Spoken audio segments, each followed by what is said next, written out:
आप एक पोस्ट पर મૂકી હતી, હવે આપ પણ કંઈક મીડિયા સમક્ષ કહી રહ્યા છો, શું કહેશો? જે 20 તારીખનો કાર્યક્રમ હતો એ બાબત સાહેબ, એ બાબત હું બે વસ્તુ એક ચોખવટ કરી દઉં. મીડિયા વચ્ચે બે વસ્તુ હું ચોખવટ કરી દઉં. એક અન્ય વિડીયો આવ્યા હતા 20 તારીખ પછી, અને યુટ્યુબમાં લખ્યું હતું કે નેક નામદાર મહારાજા સાહેબ મને કંઈ જવાબ આપે છે, હું એમને કંઈ પ્રશ્ન પૂછું છું.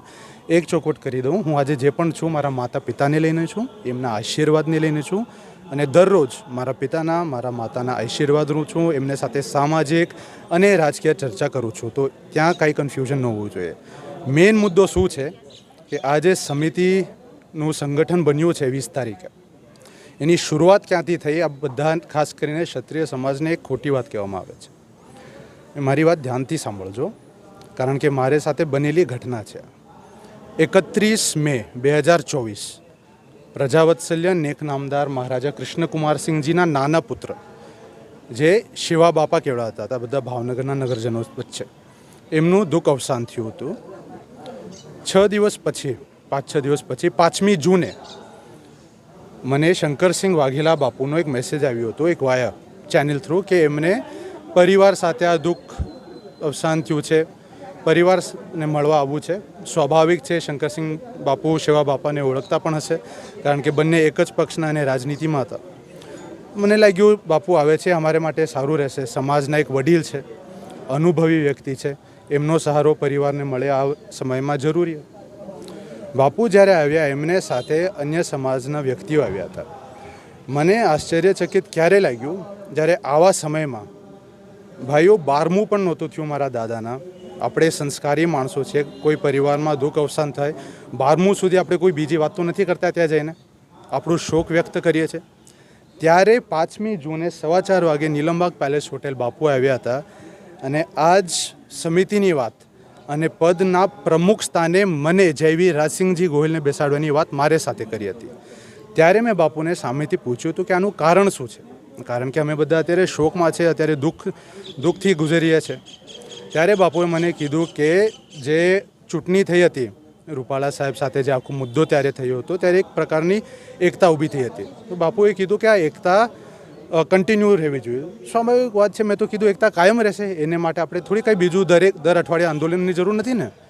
બાપુએ કીધું ના, કે આ એક પોલિટિકલ, એટલે કે પોલિટિક્સથી ડાયરેક્ટલી સંકળાયેલી બોડી નહીં રહે, પણ જેમ આપ કહો કે ભારતીય જનતા પાર્ટીની માત્ર સંસ્થા RSS છે, એવી એક સંસ્થા એ ઊભી કરવા માંગે છે, અને મને લઈને યુવાનોને જોડાવા માંગે છે.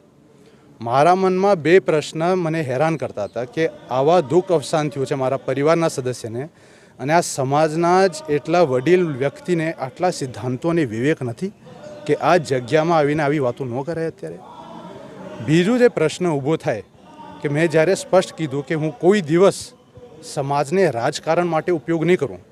રાજકારણમાં આવવાના મુદ્દા ભાવનગર જિલ્લાની અન્ય શૈક્ષણિક સુવિધાઓ, આર્થિક પરિસ્થિતિ, અન્ય એવા મુદ્દાઓ છે જે ડિસ્ટ્રિક્ટ અને સિટી રિલેટેડ છે. વાત ત્યાં પૂરી થઈ ગઈ.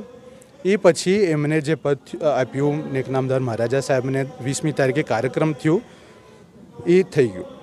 હવે મૂળ પ્રશ્ન હું મારા ક્ષત્રિય ભાઈઓને મીડિયાથી પૂછવા માગું છું અને કહેવા માગું છું. એક, કે મેં જે પોસ્ટ મૂકી એ મારા પિતાના સમર્થન માટે મૂકી હતી, એના સપોર્ટ માટે, કે કોઈ મારા પિતાના, મારા માતાના, મારા પૂર્વજોનું નામ ઉપયોગ પોતાની રાજનીતિ માટે ન કરે.